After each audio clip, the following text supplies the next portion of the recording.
So, anger is a normal human emotion.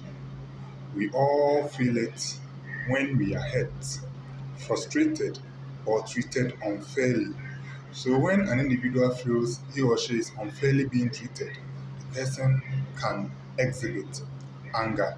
The person might also be angry when he or she feels hurt or frustrated. The problem isn't the anger itself. So, anger is a normal human response to stressor, or is a normal human emotion. So, anger in itself is not the problem. It is how we express it, how the individual expresses the anger is what makes it a problem.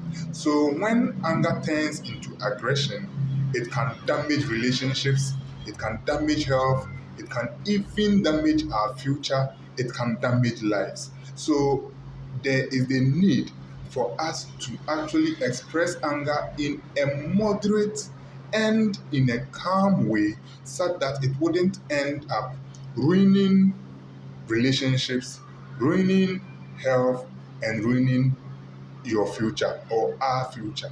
So, aggression may show up as shouting, as insults, as threats, as physical actions.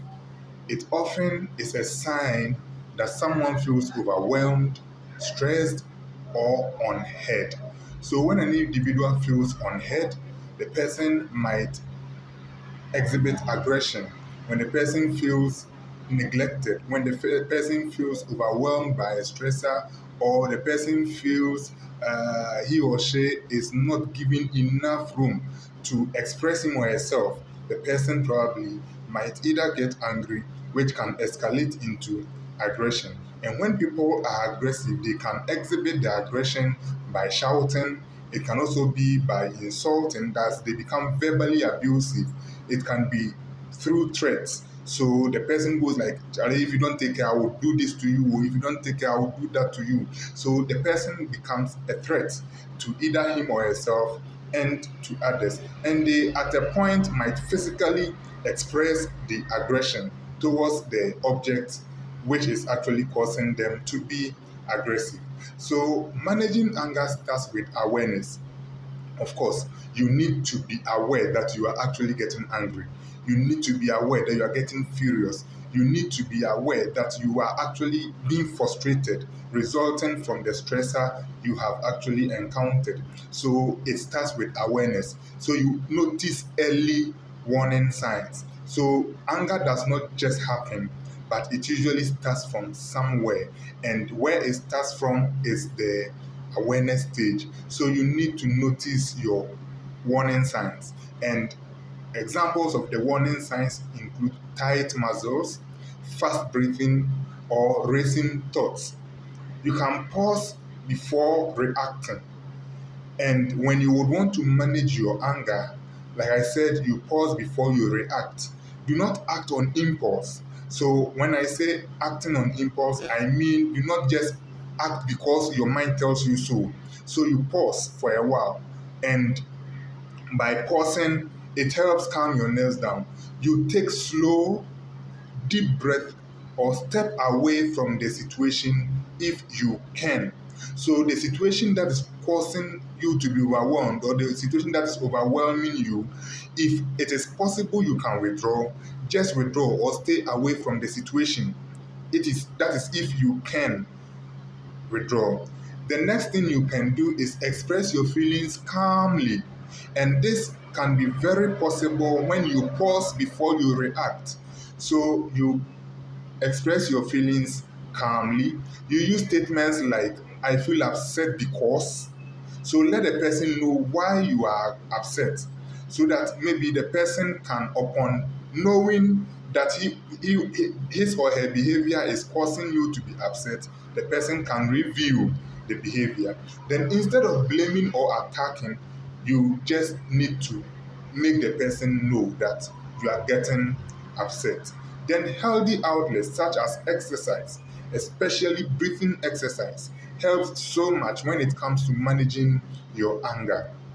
So healthy outlets such as exercise, such as journaling, so writing down what is causing the anger, and probably what you would have wanted to do in response to the anger can be of much help to the situation. So journaling, you write them down, pen them down, or talking to a trusted person. So if the cause of the anger is stemming from an individual, you can probably contact somebody or talk to somebody you trust, and you can also help release built up anger. So when you talk to the person, it helps you to release built up anger. And because now the person you are talking to or you are addressing is not the cause of whatever situation is getting you angry, you can actually displace your anger, and in a much controlled manner, you wouldn't end up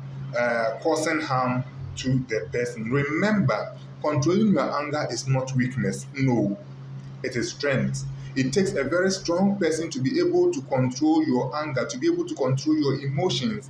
So when you are deliberately controlling your anger, don't think people will see you as being weak. No. So controlling your anger is not a sign of weakness, or it is not weakness in itself. When anger is managed well, it protects your peace, it protects your relationships, and it protects your mental health. As we've always told you, Victorious Minds is here with your mental health as our priority, and we are very much ready to assist you or support you in your mental health journey. Just in case you would want to speak with us with regards to your anger and aggression management, feel free to contact us on 0241 862 983 or 020 533 4878, and we are very much ready to respond to you. Thank you so much for your time, and you have a great day.